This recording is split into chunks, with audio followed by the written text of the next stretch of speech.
Hey, hi friends, this is Kalyan and this is the continuation of the previous tutorial about Sass, and today I'm going to discuss about Compass. So Compass actually is an extension of Sass, and it has actually is an own compiler, and it has a large collection of mixin and functions that you actually basically use in your different projects. It commonly pointed to go for generating vendors prefix CSS3 properties, and also it can also do things like automatically generate sprite, image sprite actually, and it's also built in such a way that you can bundle your own bootstrap type of library for easily deploying in multiple projects, and it's also without the need of copy pasting the source code. So basically it's a very good framework to work on. So let's get started. First of all, how to install Compass. Like the Sass, you can simply install Compass with an easy command like gem install Compass, and it will get installed in your systems. And whenever it gets installed, like I've already installed Compass in my system, so I can easily create one Compass projects. So to create one Compass projects, you just need to write this line in your command prompt like Compass create and then the project name you want. So for my purpose, I'm just creating the project name as a demo. So whenever you trigger, it will create one folder with some files. So let's check what all these. So first of all, there is a folder called Sass, and inside that you will having all the CSS file, that is Sass files. And another folder, there is a style sheet which is actually compiled of Sass actually CSS. It's compiled to CSS file, and there is another important file that is config.rb, and rb stands for Ruby. So for my demo, I just want to use this config.rb file. I'm just copying this, and as you follow along in my previous tutorial, I've used this folder called Sass. So I'm just pasting that Sass file, RB file over here, and then I'm opening my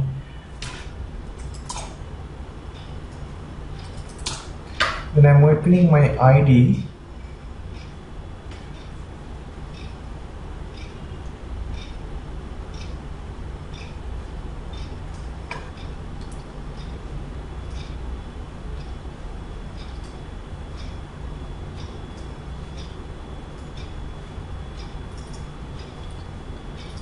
Yeah, so as you can see, like in my project, there is a file called config.rb file, which I've actually already opened in this project.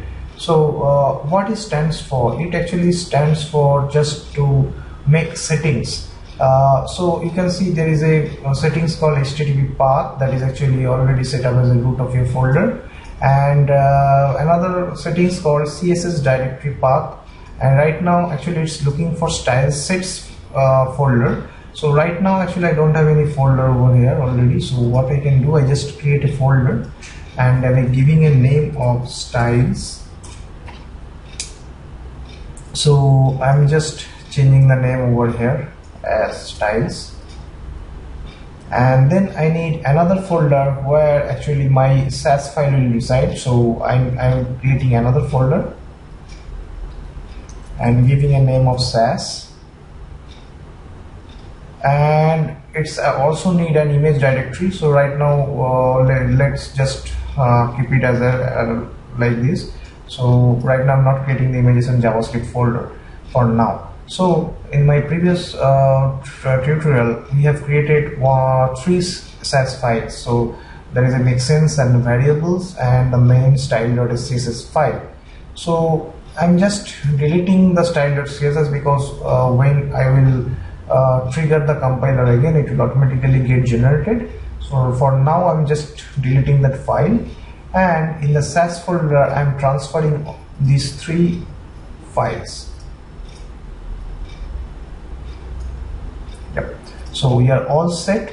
So now to compile it, we need to open the command prompt again, and you need to cd into the project directory. So in that case, this is Sass, and now In previous tutorial, you have seen that to compile in Sass, we are just triggering Sass, then double dash watch. So it will actually watch your directory for changes, and it will look for changes in your Sass file, and automatically get compiled into CSS file. And in Compass, you can do the same thing, but it's more easy. Like just you need to trigger Compass and then watch. So it will just Compass is polling for changes, and if you go in the styles.folder folder, you can see it's again generated. As you can see in the generated style, actually there are lots of comments which is coming from Compass, which is actually not intended at not looking quite good. So to make it not come into the CSS file, what we can do, actually we can make the changes in config file. So in the config file there are several options other than this, like to remove the line comments which is dynamically coming in the CSS file, you can just uncomment this line. And please make sure whenever do any changes in the config file, you need to run that command again, Compass watch. Other than there, you will not be able to see any changes in your file. And also you need, if you want to see any changes in your compiled CSS file, you need to do some changes in your CSS file also. So it's better if you do any config changes, so just remove that file and restart your Compass there. So what I do to restart it, just terminate the job using Ctrl+C and then again run this command. So you can see it's again generated, and now it's more cleaner. There are no dynamic comments, it's coming inside. Okay, so before getting to the C Compass in more, so I'm just want to discuss some good options over there in config file. So we all know that when we are in development mode, so generally we are using some kind of this type of compact CSS code, but there are some other options that in Sass actually you have seen that the code is generated or compiled as a nested one. So you can also pass tell that Compass to output the style as a nested, expanded, or and compressed or compact versions. So let's see what all this. So for to check it, I'm just writing this line output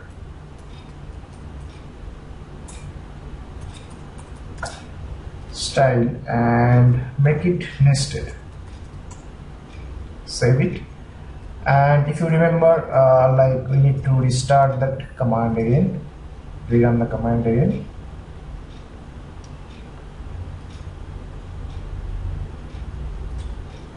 Ctrl+C and then again Compass watch.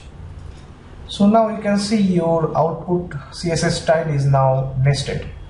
The another options is to create a similar way. You can pass the compressed options, and it will give you a production version of your style sheet, which will be actually compressed version of CSS. Let's check that also. Compressed, removing that CSS file.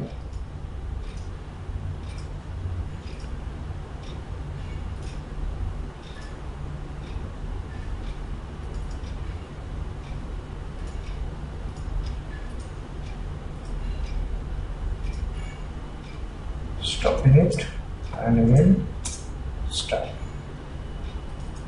Now you can see your CSS is in a compressed mode. So it's basically useful for productions, not for in the development, because in the development you will need to check all the styles and do necessary changes. So I'm just undoing the nested version of it, just deleting the file and restarting it.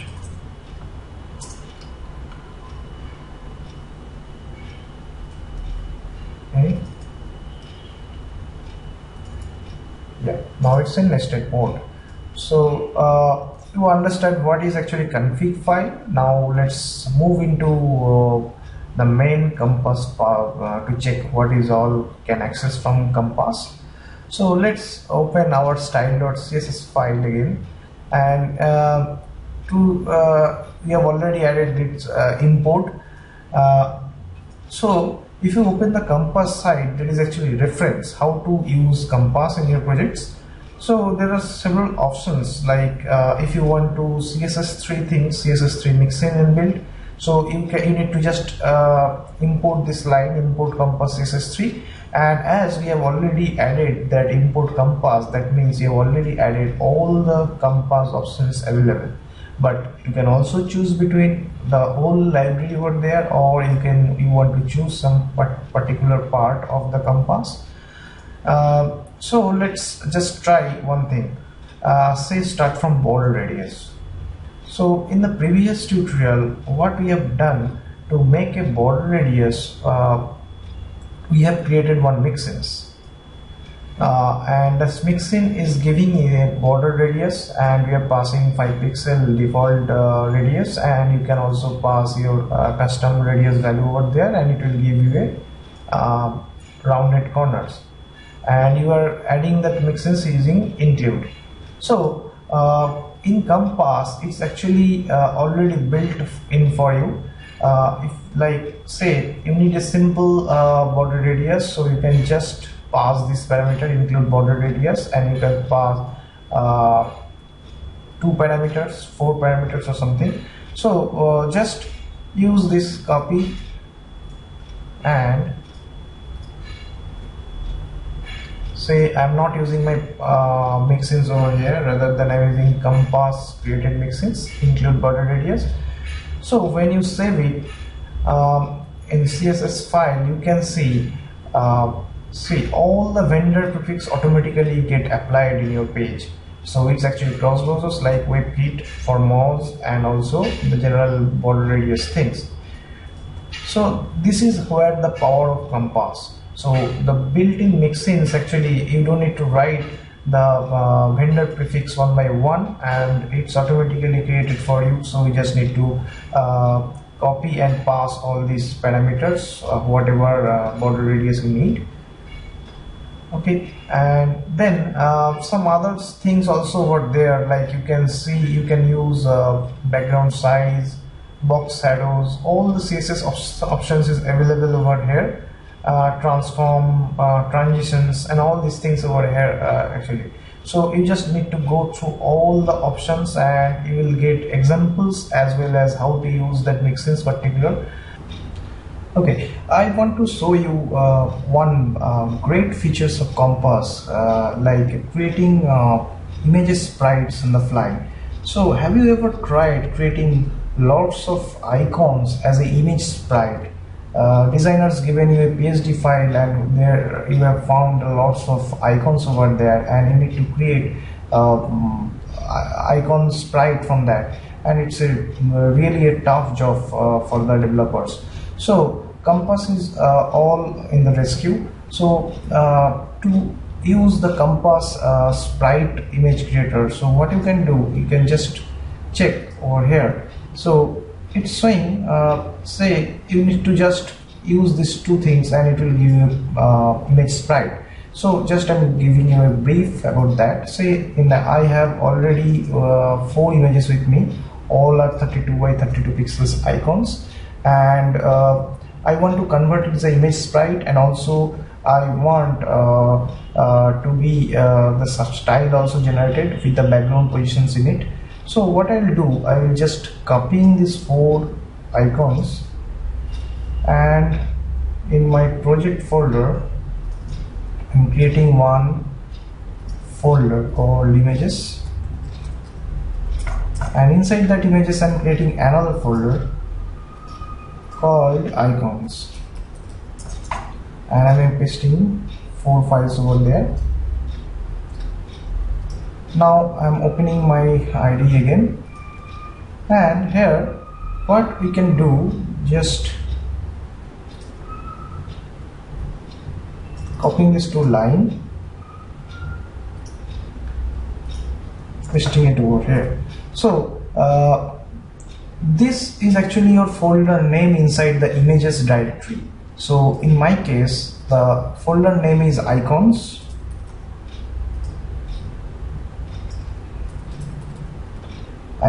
and in this line what you need to do, keep this all thing, and here you need to just put your folder name and then hyphen sprite. And if you just save it, you can see is images file generated automatically inside the images folder, and bang, it's automatically created your sprite over there. You can see images generated and it's as a sprite. And also if you open up your CSS file, you can see all your hard work is done by Compass. See the background positioning and the main images, icons sprite, icons calendar, icons card. Actually it's get the images name with the hyphen, actually icons the folder name, then your images name. It automatically created dynamically. Say you have hundreds of images and you need to create a sprite, and think how Compass is in your rescue. Like it's a really great solutions for that. Okay, and so now rather than these, actually there are good things over there also. In all projects generally we are using reset CSS. So this is actually very easy to add one reset CSS file. You just need to copy this and include in your project. Just put over here, paste it, save, and erase. Sorry, you need to complete it. Okay, and one autoprint Compass.